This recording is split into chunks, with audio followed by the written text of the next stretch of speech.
Gentlemen, welcome back to the shop on this fine autumn winter tide, eventide. Tonight, a central pneumatic compact air needle scaler.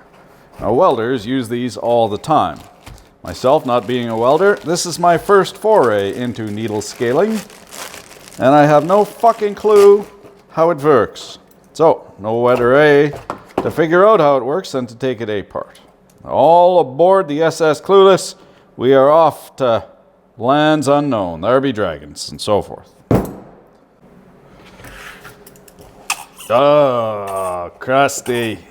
Oh, my spine. All right, we're into the gland end here, and some hopefully hardened, now soft as cheese, pins, got a spring of a thing, and a retention ring of some sort. I love this French, well, the southern French dialect. Lubrique diarrhée morte ou la garantie sera annulada. Something about oil daily with the wiener sliding. So what we have is a little spring and spring into preload, this backing plate, and then some pins, soft cheese pins. So that's where the cost of manufacture, that's where the cost comes in. Those are just maybe some sort of high carbon steel, but probably just very mild steel, not hardened or anything. And then this is the pistone. What hits it, and then we need, looks like that's threaded in there, so we need a face spanner. And this just looks like the valve here. Now, I hate the hazard fart as much as the next guy.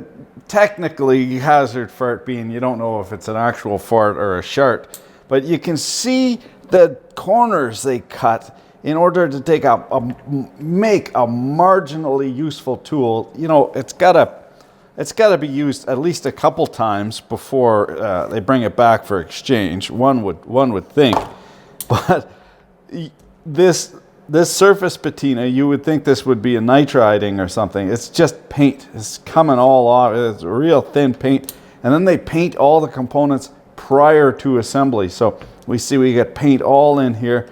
We got a couple of O-rings, one on the ID and one on the OD of this inside pin here. This is, oh no, that's something else. That's some sort of knocker. That's my mistake. That is a shock absorber. Well, what I was getting at here with the O-ring, you might not be able to see this, it might be turtled right up on account of it being cold in here. You'll excuse the countenance of my red hands. You ever been to Canada, Billy? It's freaking cold in here. There is not a stitch of lube, no lubrication at all on that O-ring. Just stuck her in dry and hope for the best. In this case, we didn't pinch it, but yeah, just by sheer luck. Okay, lots of crusty bits in there. Some stuff at the back there that's terrible. However, I've seen, this is not the worst bore I've ever seen. I think the worst bore we've seen was on that Ingersoll Rand from Lowe's, the $17 jobby. Now this is not much more than probably 20 bucks or so. That's the pistone. It's got a through, no chamfer on that, but it's got a T-drilled through hole in order to feed air into the backside to plunge this back, and then essentially it chooches back and forth as it covers and uncovers a port. You can see there's some porting down in the barrel here, so once it reaches a certain stroke, it de-chooches.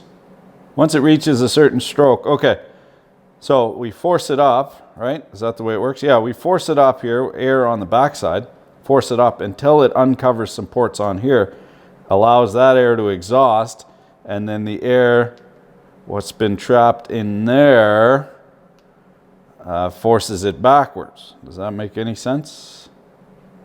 Yeah, I think that works. Anyway, suffice it to say, this thing chooching back and forth at a high rate of speed. I checked the website. This thing's going for $29.99 American Freedom bucks, real money. And according to them, these are hardened. So my file apparently needs a calibration. Hardened in relation to what? Stilton, I assume, is their standard. I could use my, that's not gonna work. Yeah, that's the right tool for the gay foundry exploded in here. Man, sparkles everywhere. They're lovely and all, but you gotta clean the Jesus things up, otherwise you'll have a explosion in the unicorn population. Yeah, click. All right, close your ear holes. It's gonna be fucking loud.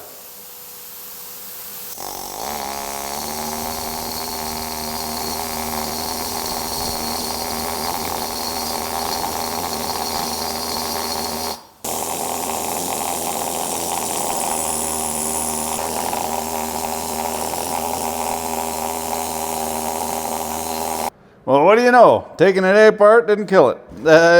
For minimum viable, this actually works. It's the mini needle scaler, so cheaper. Probably the bigger one's got more oomph, but it cleans off the slag just fine. It also, in the details here, if you need to get rid of the paint, this thing works almost, well, not almost as good as sandblasting, but a distant second. It's an option at least. Kind of good to know that there are some cheap shit tools what work right off the hop. Huh. Learn something new every day. Thanks for watching. Keep your dick in a vice. Choking on that. That one hurt.